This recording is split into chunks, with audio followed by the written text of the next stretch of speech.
and your background, and I'm on Ancient Faith Ministries, and we're all really thankful for that.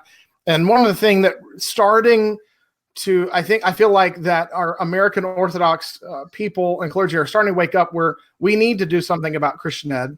You've been doing something about Christian ed. And so I will also want to give a big thanks to you and for let my guests know how awesome you are that you filled in at the last minute. I had a priest coming on who had an emergency come up. He couldn't do it. And you were a trooper to say, yes, who knows how it's going to go, but yeah, who knows? I mean, I may have nothing to say, so that could be a problem, but we'll see. I want to give you grace and let everybody know this is the last minute plans.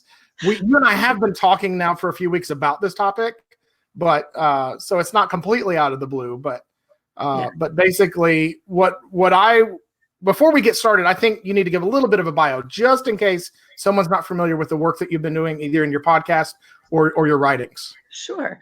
Well, I converted to the faith about 20 years ago. I grew up non-denominational, and I came into the Orthodox Church through a really ethnic community and an ethnic family. And it was so hard for me to learn about the faith. There just weren't a lot of materials out there. And I got thrown into teaching Sunday school. And I was saying to my priest, well, you're going to have to teach me everything for me to figure it out. So it was actually really great. Like teaching Sunday school was such a blessing to me early on because I learned so much and it forced me to go look up the things I didn't know. And it was just a real joy. But over the years, I've been in different parishes, small communities, large communities, places where we've got, a bunch of classes of kids versus like maybe just 15 kids in a mission parish. And the first thing I found, of course, which I think all of us find when we come in, is that so many of the materials people are using in Orthodox schools are actually Protestant materials or Catholic materials that they're trying to adapt, which is tricky. A really skilled teacher maybe can do that. A lot of people don't adapt it well, or they don't know the Orthodox theology well enough to adapt it. So it's tricky. We have some really good Orthodox curriculum. It can be hard to find. You'll have a program that's really great for 1 or 2 years, and then there's nothing after that.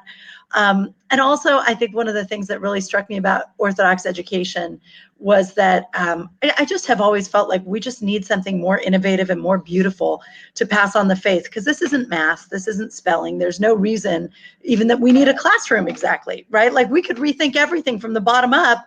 Let's do what we can to inspire our kids to love Christ, to understand the church, to follow the church. And that doesn't necessarily have to happen with desks and a chalkboard. So anyway, what I've been doing is I have several books out with Ancient Faith.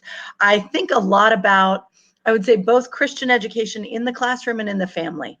So I have a podcast on Ancient Faith, which actually I've not been posting there as often now, but it was called Raising Saints. And it was exactly that, just about teaching children regardless of what the circumstance is, right? It doesn't have to be in the classroom. In fact, preferably. I have to pause you and tell you that I was jealous that you had that title first, because it is such a good, that was so good. It's a good title, right? It's spot on with parenting. That's the goal. That's the call, right? Like we're called to be saints. We're called to raise up saints. I mean, just in some sense, we're called to martyrdom. We never want to say that, right? We don't put that on the banner, raising martyrs, but we should. But that one was too scary. I wasn't bold enough for that one, but I went with raising saints. But so then some of the other work that I've been doing has been more practical to really equip parents and possibly teachers, but primarily parents, with a way to teach their kids and to get conversation going in the household, because it's distressing to see how much as families we just kind of drop our kids at Sunday school. We take them to church on Sunday and we figure, all right, good, we got that, check, religion done. Now move on to soccer. Now move on to whatever else, right? Piano.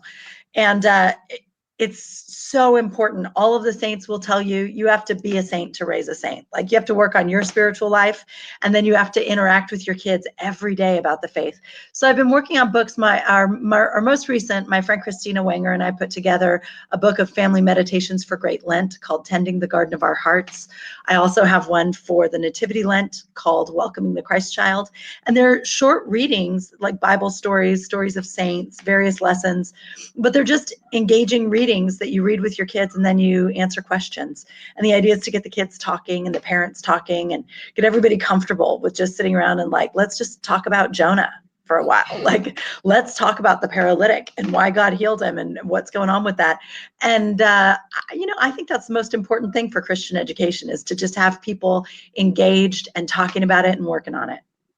That's a very long answer to your question. kind of random, but plugs right in, and how we can have fun with this.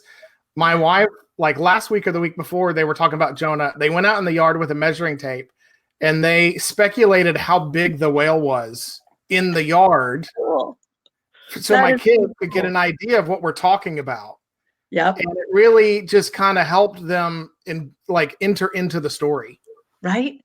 Well, and that's the whole thing, right? Bring it to life. Like, this is not dry historic material. God did not give us the scriptures. The fathers did not give us the Old Testament. They debated, right? Like, should we keep the Old Testament? Yes, we should. It's relevant because it contains Christ. Christ is in there. So, like, we need to bring it to life and look at it and talk about it and say, like, well, why does God want us to know this? Like, what's the meaning behind Jonah? Why do we encounter it in Holy Week? Why are we suddenly, Christ is up on the cross and all of a sudden we start talking about Jonah? Why? Like, that's the stuff that's really fascinating, and the kids get into it and they start making connections and they love it. Like, we, as families, we should be doing that more and not be so afraid of it. And so, like, oh, it's weird and it's dusty and it's holy, and we'll leave that on the shelf and get to that on Sunday. So I have a friend who was starting to have a problem at his church where the parents had really stepped out of the role of raising saints, and we're leaving it all up to the Sunday school teachers. And it got so bad that he took a whole year off from Sunday school to send a wake-up call. So can we talk about that problem and what's happening and what you've been trying to do to, I don't know if it's that extreme in your parish, but this seems to be it's some way an issue in each of our parishes. I think it's an issue everywhere. And I think, it's real generational. I feel like, this is my generation of parents. I'm still a parent. My kids are from 20 to 9. And I think that we really wanted to do a good job of parenting. And we looked at all the things that our parents did wrong. And we were like, no, we're going to fix it. And we've got all these books about parenting and all these philosophies and all these ideas. And it's like, we're going to help our kids live up to their potential. We're going to give them every opportunity. And pretty soon, like, nobody's throwing a ball with their kids outside anymore. We're hiring someone to throw a ball. And so we go and we pay somebody, and that guy's throwing a ball with your kid and you're sitting there scrolling on your phone or something. Like, it's a weird thing that's happening in this generation where we outsource a lot of things. We outsource, we'll outsource cooking, we'll outsource sports, we're outsourcing music too. We're bringing the kids to church. We're handing them off to the Sunday school teachers. They're the experts. They'll take care of it. I don't have to worry about that. I'm going to sit on my phone. I'm going to worry about dinner. I'm going to do, whatever else. It is a big problem everywhere. And I think it's a problem in our culture, really. It's not just a problem in the Orthodox Church. It's not just like, oh, Greek parents or Lebanese parents. No, it's all of us. Like, it's just people in America right now. That's what we're doing. And we need to wake ourselves up from it. It's kind of like being in a stupor. You got to wake up and look around and go, oh, wait a minute. I'm supposed to be engaged with these kids. And I'm not just teaching them, like, here's how to make good choices. I need to teach them who is Jesus Christ and why would I turn to him in a time of need? Why am I looking to the church for anything? Like, how does the church feed me? What is a spiritual life? Any of those things, like, it's the parents who are supposed to be answering those questions. The Sunday school can be a lot of fun, but it's really a safety net for people whose parents haven't given them anything. Like, the Sunday school was invented for kids who were just on the street. Like, when the child labor laws changed in England and kids didn't have to work on Sundays, they were just wandering around, and churches were like, no, come in here. Let's talk to you about God. Because they didn't have anyone doing that. Now Sunday school is like, oh, this is your entire religious upbringing. There's nothing else you'll ever need. And that's crazy. Orthodoxy is a lived faith. It's not an intellectual set of propositions that I can now hand to you and you're going to have them in your head and now you're Orthodox. Like, this is about truly living your faith. And you can only do that at home. You can't do that in an hour a week. I think it's good that you brought up that this is a problem for everyone. It's not like a Greek or a Lebanese problem. I've seen firsthand how converts have come in and then they have kids that are now cradles. And the same thing is happening with, and they're as Caucasian as you can get. Right. And still having the same problem. And so it is pervasive. It's not something that we can just point over there and it's their problem over there. Yeah, no, it's a cultural trend for sure in our nation. Everything's, secularized, right? Like there's this sort of idea that things are divided up.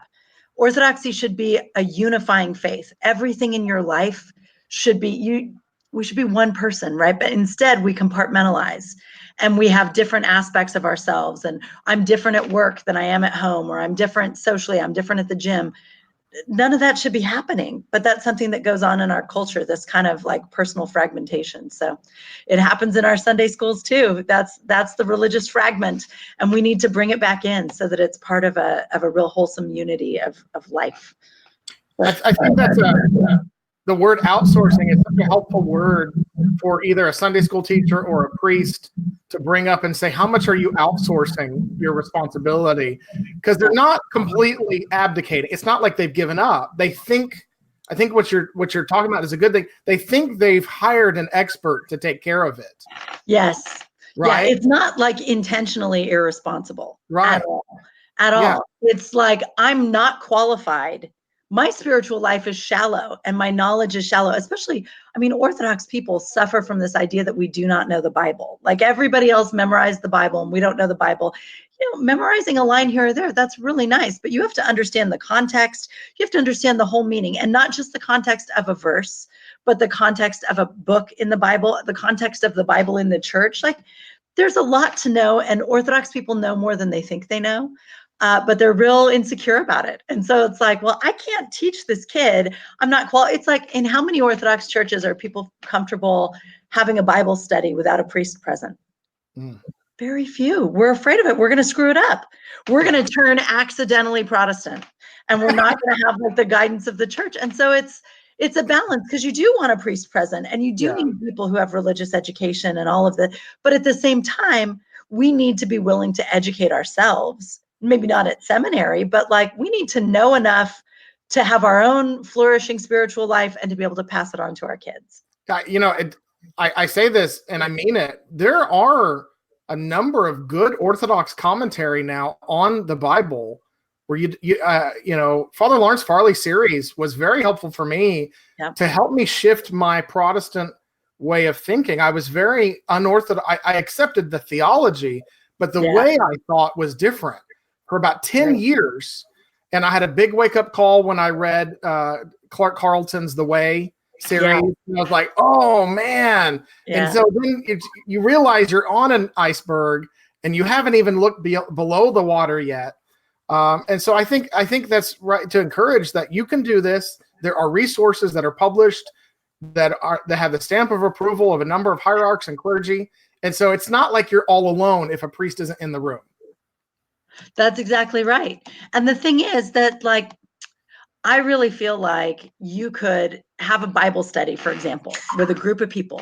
One person commits to read the commentary before you go in, right? Boom, there you go. You're set. It's not that hard. It's not that hard. It's not that scary. And there are, as you say, there are tons now of accessible, that's where I love working with Ancient Faith, including Lawrence Farley's series, because they're really committed to coming up with texts that the average person can pick up and get a benefit from. And, in the past, I came into the church 20 years ago, it was hard to find anything in English. And it was hard to find a really great commentary. They're everywhere now. Like suddenly we're reaching this time where we really are equipped to do things on our own. But I love what you were saying there about you had accepted the theology, but you weren't really thinking Orthodox. And like, that's exactly why Sunday school alone can't do it, right? Yeah. Because intellectually, you can accept all kinds of things, but Orthodoxy is a way of life. It's a mindset. It's a way of seeing things. It should color every single part of your life. That's got to be done at home. There's no way kids are going to learn that just in a classroom. Yeah, I agree. I think we only have time for one more Christian topic. And to leave you room to mention something that we don't cover. And so I want to talk about the other side, which is curriculum and teachers. And I feel like, we have two extremes happening, and then there's some people kind of off the radar trying to deal with it. And so on one extreme, you've got people grounded in their theology, but they're antiquated in their approach. And students, their eyes glaze over in Sunday school because, it's not connecting. And then you've got the other extreme, which is the approach is everything. That's the meat and the potatoes. And there's no grounding in theology. And it starts to get weird and go in strange places. And when you talk about, we get scared about becoming, unorthodox, and that can happen if you're not grounded. And so there's this narrow path of being grounded and being innovative. And so that's what I think I've seen and some others have seen in the work you've been doing. And can you talk about that path? Yeah, I think we're coming into a place in Orthodoxy where there is a lot of publishing. There's a lot of work being done. People are getting excited. We need people who have a wonderful theological background and that teaching talent and that awareness of what new teaching techniques are. Because one thing, I understand when people will say, well, we don't want to change Orthodoxy. We don't need to change our approach. And I get that. It's not that you would change the theology, and you have to avoid it because, like you say, that's a pitfall. When you have teachers who don't understand theology, that now you're getting off into weird places and you've accidentally just taught things that are heresy. And even with the kids, they start thinking about things in a weird way and it goes places you didn't see it going, and you don't necessarily know that it ended up there. So you can sow some bad fruit that way. But what we really need are people writing good curriculum. Because if you have good curriculum, that can keep teachers on track. And right now we have teachers writing their own curriculum all over the place. And some people are doing a great job and some people are not. And some people are just quietly picking up something from, a Protestant denomination. I have some teachers will come to me and they'll be like, oh, what do you think of me showing this video in class? And I'm looking at it. I'm like, that's a Jehovah's Witness video. That has some crazy stuff in it, but because they're not attuned to the subtleties of it, they're not realizing wow, you just threw in some theological points that are totally unorthodox. We need good materials. We need good people writing the materials. We have had I know that there are different people working on things right now. And I know Father Evan Armatas is a really gifted teacher. He's an Orthodox priest, theologically very sound. He's working on some curriculum that I love, and I'm hoping that that's going to be available. And when it is, I'm going to be trumpeting it like crazy. I've been helping him a little bit with it on the side, and it's awesome. But we need to be willing to try new approaches. Our kids learn in a different way now. At school, they're being trained to analyze things differently, to kind of collect facts and analyze them through certain processes. We have to understand what that is and start teaching that way, because that's how they're learning, right? And in some ways it's or we can just teach in some completely different way, because this is Orthodoxy and you're teaching faith and you're not teaching math, so you can sort of do what you want. But we need to get away from some of the old models. There's a lot of lecturing and memorization and stuff that it doesn't work for them anymore. They don't understand it. That's not how they're learning in school. It's very unfamiliar to them, very foreign. And we need to approach them in ways that they can understand and maybe even get excited about, which would be great. I'm assuming, and I want to clarify, because if I'm making an assumption, maybe some other people you're not saying we can't use materials outside the church, but they need to be heavily vetted. Yeah. And I can give you an example. I've had over the years close friends that were both Jehovah's Witnesses and Mormons, and they'll put out some very touching and powerful materials or videos. Yeah. And I've always told them, there are things about your community that I adore, but theologically we don't agree. Right. That's not to take away from things that you're doing well, or things, you look at their community life or the way they take care of each other or the way they prepare for things. Right. I mean, there are good things in them, but theologically, I told them we don't agree. And there's no way for me to get around that. Right. Well, and that doesn't mean that there aren't bits and pieces here and there that match up well enough that we can use them. Right. Yeah. But we just have to be careful about it. With Mormon content, they don't believe that Christ is the Son of God. So it's okay, you could take a cute little Bible story video for kids, but you have to really watch it closely and think about whether it's being presented in a way that's consistent with what we're doing, because it's true, there's some overlap. And of course there are beautiful things for me, actually too, the Jewish community, in some ways, they sort of prepared me for Orthodoxy. I was never Jewish, but I had a friend who was Jewish, and she was kosher, and she had this beautiful way of life where she was praying all of the time. And I was like, wow, wouldn't it be cool if Christians could sanctify their lives that way? I was so inspired by her. And then when I found Orthodoxy, it actually took me a while to recognize it. And one day I was like, wait a minute, fasting and saying all of these prayers and doing all this is the Christian fulfillment of that, right? So there's a lot of beauty in common, and there's a lot of good stuff in common. And sometimes there are materials that really are helpful and they work fine and it's good. There are some, like, children's Bibles, for example. Some of them are really great for reading aloud in a kindergarten class, and it works out just fine. And then every once in a while you come across something and you kind of look at the thing and you go, well, kids, I might not phrase it that way if I were phrasing it, and you just kind of keep going. But especially as the kids get older, I think a lot of those subtleties begin to matter a lot, because the kids are really thinking about it and they're working their way through it. And they're like, well, wait a minute, if this is right, then isn't this and this and this? And they start to take it out to places we would not have gone. So you brought up the need for more curriculum. Do you mind sharing what you guys are doing in your church from adults to children? Mm-hmm. We are beta testing Father Evan Armatas's curriculum. He's at St. Spiridon's Greek Orthodox Church in Loveland, Colorado. And Father Evan's just really a talented teacher. He's just naturally very good at this. So he's written up a curriculum. It's still kind of rough, and we're trying to help him refine it and work on it. But what we've been doing is we spent 2 years doing the Old Testament, and now we'll spend 2 years going through the New Testament in order. Really, it'll be the Gospels mostly, but with some talk about the epistles. We are teaching the same lesson all the way down, from the adults down to the kids. So we, in our parish, at the end of Holy Communion, after the children receive Holy Communion, they come to the classrooms. We say the prayer of thanksgiving there, and then we begin the lesson while Father's blessing or whatever memorials have come up or whatever's going on. And then Father, at the end of the announcements, will teach the Sunday school lesson in just maybe 5 minutes at an adult level. So we teach it at all different levels and in different ways, but the goal is to give everyone the same content, so that when they get in the car and drive home, when they're sitting over dinner, they can discuss it and they all have it in common. They know what it is. Everybody knows. We talked about Abraham and Isaac today. What did you learn about it? What did you learn about it? And they all have different pieces of the puzzle that they can put together to hopefully start a really good conversation. It's also nice organizationally because, like, if a teacher's absent, we all know what lesson we're on. We're all teaching the same thing. So we can kind of move around. We can be like, oh, you know what? I got 2 4th graders without a teacher. Nobody else showed up. Can you just run them over to the 5th grade classroom and teach them there? And it works great. So in a lot of ways, I've found that it's a cool way to structure things. It's good for schools like ours, where we don't have as many classrooms as we have grades. I'm even sure we have enough kids. In some grade levels, we don't really have enough kids to merit their own class. It's nice to combine them. But then you get these curriculum that are like 1st grade, 2nd grade, 3rd grade. And it's like, well, I combined 1st and 2nd this year. And then next year I decided to combine 2nd and 3rd. What book do I hand them?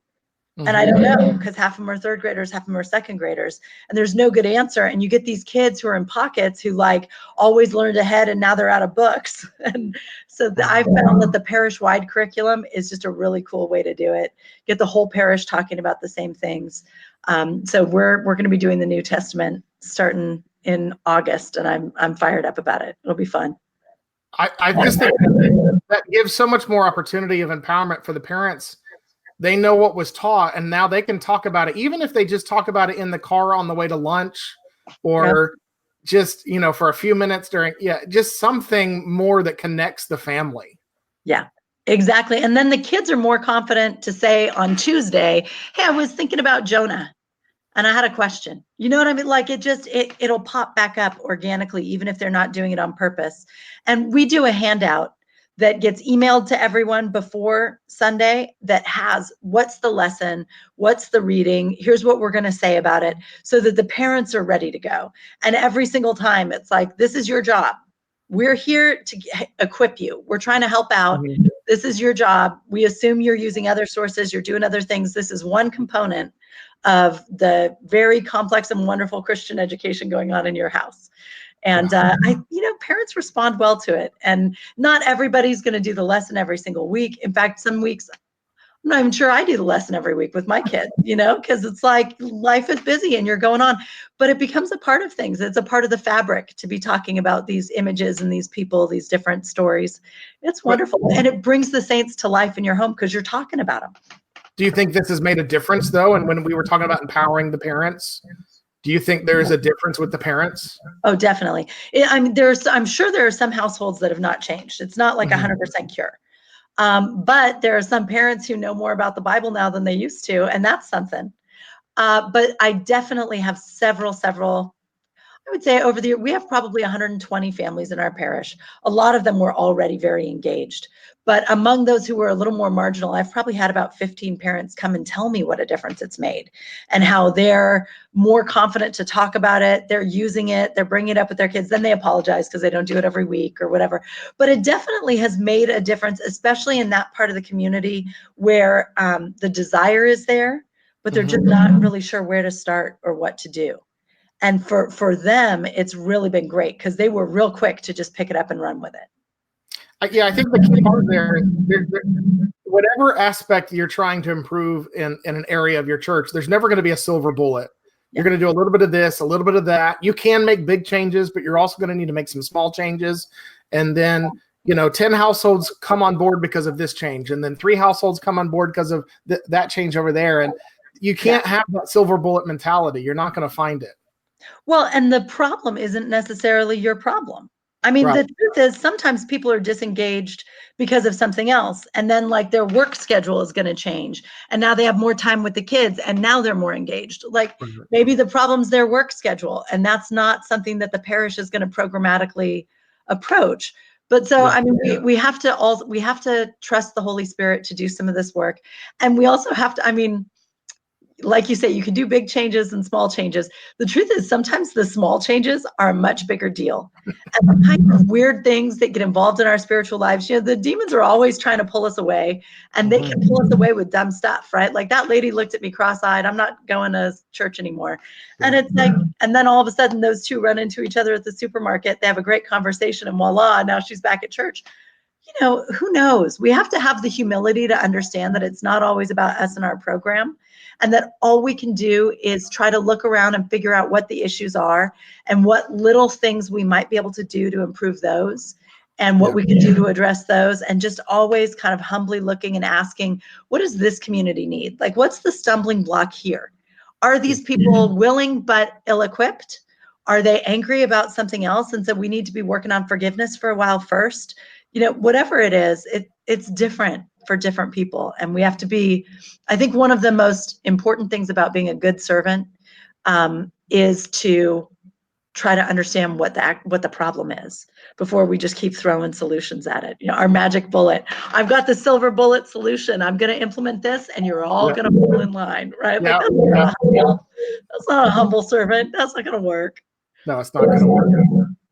That might be, I think I'm echoing. Hold on, I'm going to put on headphones. Part of being live, right? Yes. What are you doing? Okay. All right. Can you hear me okay? Yep. Yeah. Now that we're out of time. Did I literally just talk way past time? I think I did. No. We're okay. We'll wrap up right here. Right. I think what maybe would be good here is if we give them the what's the next step from here? Like, do you have a website? Can they go? What resources they look at? So we should give them a next step. Yeah. Well, if you wanted to find out about some of the stuff that I do have a website because all my stuff is in so many different places that I started ElissaBjeletich.com so that you could just find my stuff. And it's really like, there's nothing on it except just links to other places. Okay. But in terms of the curriculum and the parish-wide curriculum development, there are different parishes quietly doing it. There's nobody, as far as I know, who's ready to publish theirs yet. I'm constantly trying to encourage people to do it. One thing I would say too is look around. Please, everybody look around you. Sunday school teachers across America are writing their curriculum as they go. If we could get them to collect that in any way, there is a website. It's orthodoxcatechism.org. Okay. Catechism or catechesis. I think it's Orthodox Catechism, but if it's not, try catechesis. And it's run by the Greek Orthodox Archdiocese's Metropolis of Denver. It's just this little site that the youth director keeps up, and people can send in Sunday school lessons, and they'll vet them. Various different people will look over them. Priests will look over them. If they like them, they put them up.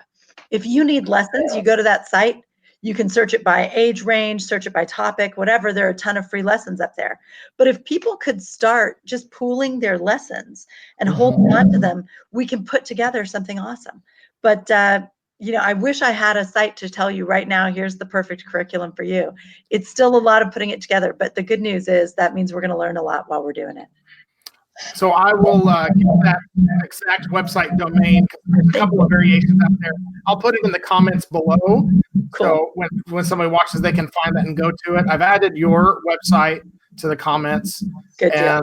And again, thank you for this last minute sharing. But it's really, I think it's encouraging for some clergy or Sunday school teachers that might feel kind of frustrated, like they're all alone.